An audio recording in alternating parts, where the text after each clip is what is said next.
Hello દર્શક મિત્રો, સ્વાગત છે તમારું આજના નવા વિડીયોમાં। તો આજે આપણે વિડીયોમાં વાત કરશું ગુજરાત ગૌણ સેવા પસંદગી મંડળ દ્વારા એક નવી ભરતી જાહેર કરવામાં આવી છે, જેમાં પોસ્ટની વાત કરીએ આપણે તો સબ એડિટર તેમજ માહિતી મદદનીશની જે બે પોસ્ટ છે તેમાં કુલ કેટલી જગ્યા છે, તેમજ પગાર ધોરણ કેટલો છે, ફી ભરવાની કેટલી છે, તેમજ ફોર્મ ભરવાના શરૂ ક્યારે થાય છે અને ફોર્મ ભરવાની છેલ્લી તારીખ કઈ છે, જેવી વગેરે બાબતે આપણે આ વિડીયોમાં આગળ વાત કરવાના છીએ। તો દર્શક મિત્રો, વિડીયોને અંત સુધી જોતા રહેજો અને ચેનલમાં નવા હો તો ચેનલને સબસ્ક્રાઇબ કરી લેજો, જેથી અમે ગુજરાત સરકાર દરેક સરકારી ભરતી રિલેટેડ તેમજ ગુજરાત સરકારની દરેક સરકારી યોજના રિલેટેડ વિડીયો બનાવી અમે આ ચેનલ ઉપર પોસ્ટ કરીએ છીએ, તો તેની નોટિફિકેશન તમને મળતી રહે। અને ગુજરાત સરકારની દરેક ભરતી તેમજ યોજના માટે તમારે હવે એક જ ચેનલ સબસ્ક્રાઇબ કરવાની રહેશે, જેથી તમને દરેક માહિતી આ એક જ ચેનલ ઉપરથી મળી રહે। તો ચલો દર્શક મિત્રો, આપણે વિડીયોની શરૂઆત કરીએ। તો દર્શક મિત્રો, ગુજરાત ગૌણ સેવા પસંદગી મંડળ ગાંધીનગર દ્વારા માહિતી અને પ્રસારણ વિભાગ નિયંત્રણ હેઠળ માહિતી નિયામકની કચેરી હસ્તકના સિનિયર સબ એડિટર વર્ગ 3 ની કુલ 7 જગ્યા અને માહિતી મદદનીશ વર્ગ 3 ની કુલ 41 જગ્યા, આમ બંને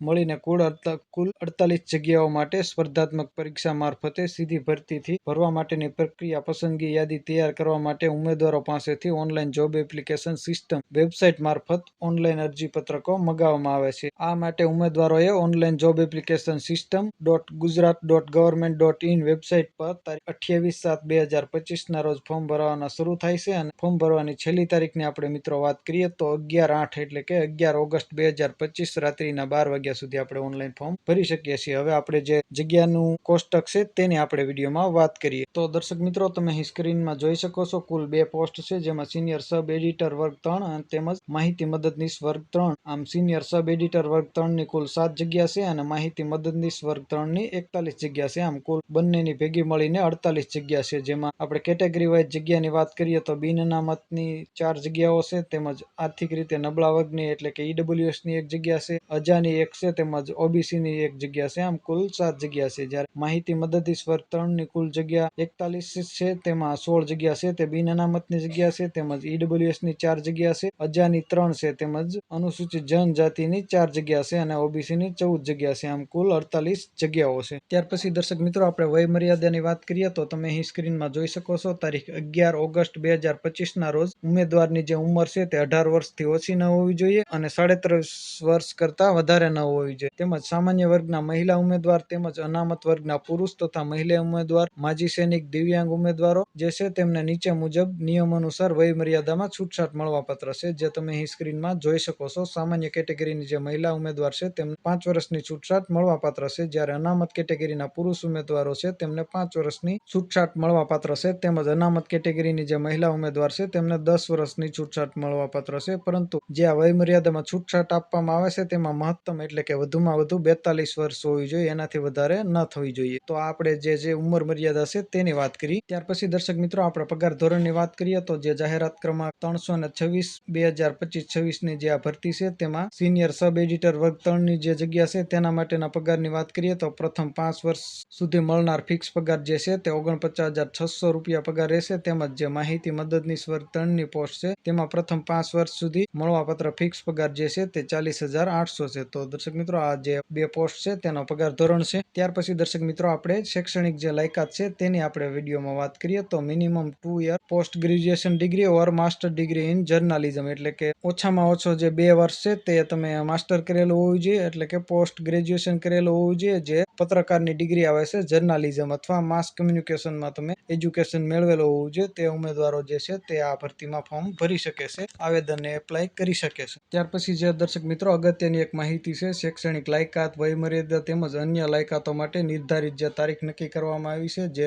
શૈક્ષણિક લાયકાત, વયમર્યાદા, ઉન્ન વર્ગોમાં સમાવેશ ન થતો હોવા અંગેનું પ્રમાણપત્ર, નોન ક્રિમિલિયર સર્ટિફિકેટ તેમજ આર્થિક રીતે નબળા વર્ગનું પ્રમાણપત્ર, જાતિનું પ્રમાણપત્ર, અન્ય જરૂરી લાયકાત તારીખ 11 ઓગસ્ટ 2025 ના રોજ ધ્યાને લેવામાં આવશે। ત્યાર પછી જો તમારું એજ્યુકેશન પૂરું થતું હશે અથવા ત્યાર પછી આ 11 ઓગસ્ટ 2025 પછી તમે જે ડોક્યુમેન્ટ કઢાવેલ હશે તો તે માન્ય રાખવામાં આવશે નહીં। તો દર્શક મિત્રો, આ એક વસ્તુની તમે ખાસ નોંધ લેજો। ત્યાર પછી દર્શક મિત્રો, આપણે જે પરીક્ષા ફી ભરવાની છે તેની આપણે વિડીયોમાં વાત કરીએ તો તમે અહીં સ્ક્રીનમાં જોઈ શકો છો જે પ્રાથમિક પરીક્ષા તેના માટે ફી ભરવાની છે, તેમાં બિન અનામત કેટેગરીમાં જે ઉમેદવારોનો સમાવેશ થાય છે તેમને 500 રૂપિયા ફી ભરવાની રહેશે, જ્યારે અનામત વર્ગમાં જે ઉમેદવારોનો સમાવેશ થાય છે જેવા કે મહિલા ઉમેદવાર તેમજ સામાજિક અને શૈક્ષણિક રીતે પછાત વર્ગના ઉમેદવારો, અનુસૂચિત જાતિ જાતિના તેમજ અનુસૂચિત જનજાતિના તેમજ દિવ્યાંગ ઉમેદવાર અને એક્સ સર્વિસમેન જે ઉમેદવારો છે તેમને 400 રૂપિયા ફી ભરવાની રહેશે। એકવાર ફી ભર્યા પછી ઉમેદવારોને પરીક્ષા ફી પરત મળવાપાત્ર રહેશે નહીં, જે અહીં સ્ક્રીનમાં આપેલું છે, જે ઓફિશિયલ નોટિફિકેશન છે તેમાં જ જણાવેલું છે દર્શક મિત્રો। ત્યાર પછી દર્શક મિત્રો જે પ્રાથમિક પરીક્ષા છે તેના માટેનો જે અભ્યાસક્રમ છે, પ્રથમ તબક્કાની જે પ્રાથમિક પરીક્ષા છે તેની આપણે વિડીયોમાં વાત કરીએ તો અહીં 5 પાર્ટમાં પેપર જે પ્રથમ છે તે ડિવાઈડ કરેલું છે, part A, part B, part C, part D અને પાર્ટ ઈ। આમ કુલ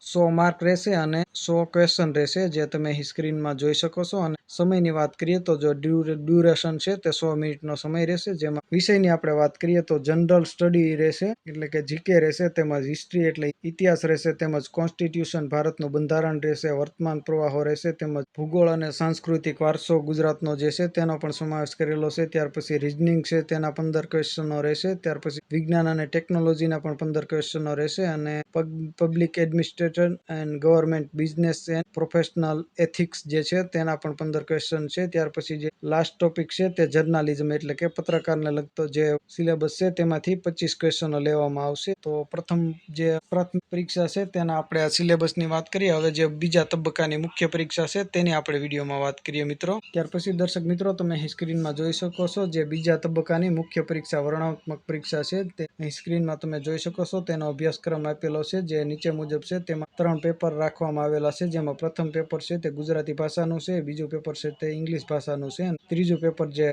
જર્નાલિઝમ એટલે કે પત્રકારને લગતું પેપર છે તે રાખવામાં આવ્યું છે। તેમાં ગુજરાતી લેંગ્વેજના 100 માર્ક છે, તેમજ ઇંગ્લિશ લેંગ્વેજના 100 માર્ક છે અને 200 માર્ક જે છે તે જર્નાલિઝમના છે। આમ કુલ 400 માર્કનું પેપર લેવામાં આવશે। જેમાં પેપરની વાત કરીએ તો પેપર 1ની 180 મિનિટ એટલે કે 3 કલાક, પેપર બીજું છે તે પણ 3 કલાક અને ત્રીજું પેપર છે તેની પણ 3 કલાક 180 મિનિટ આમ રાખવામાં આવી છે। ત્યાર પછી જે લોકો બંને તબક્કામાં એટલે કે બંને પ્રિલિમ પરીક્ષા અને મુખ્ય પરીક્ષામાં પાસ થશે તેને ડોક્યુમેન્ટ વેરિફિકેશન માટે બોલાવવામાં આવશે અને ત્યાર પછી નિમણૂક આપવામાં આવશે। તો દર્શક મિત્રો તમે જો આ શૈક્ષણિક લાયકાત ધરાવતા હો અને ઇન્ટરેસ્ટ ધરાવતા હોય તો અચૂક તમે આમાં એપ્લાય કરી શકો છો। તો દર્શક મિત્રો ગુજરાત ગૌણ સેવા પસંદગી મંડળની જે સિનિયર સબ એડિટર અને માહિતી મદદનીશ વર્ગ 3ની જે ભરતી જાહેર કરવામાં આવી છે તેની જે નોટિફિકેશન ઓફિશિયલ નોટિફિકેશન છે તેની મેં તમને આ વિડીયોમાં માહિતી આપી। આશા રાખું આ વિડીયો તમને પસંદ આવ્યો હશે। વિડીયો પસંદ આવ્યો તો વિડીયોને લાઇક, શેર અને ચેનલને સબસ્ક્રાઇબ કરવાનું ભૂલતા નહીં। તમારા મિત્રો સાથે શેર કરજો અને આવી જ વધારે માહિતી મેળવવા માટે અમારી ચેનલને અત્યારે જ સબસ્ક્રાઇબ કરી લેજો। તેમજ તમારા કોઈ પ્રશ્ન હોય તો અમને કમેન્ટ કરીને ચોક્કસ જણાવજો, અમે તમારા પ્રશ્નનો રિપ્લાય આપીશું અને ફરી એક નવા ટોપિકમાં નવા વિડીયો સાથે મળશું। ત્યાં સુધી જય હિન્દ,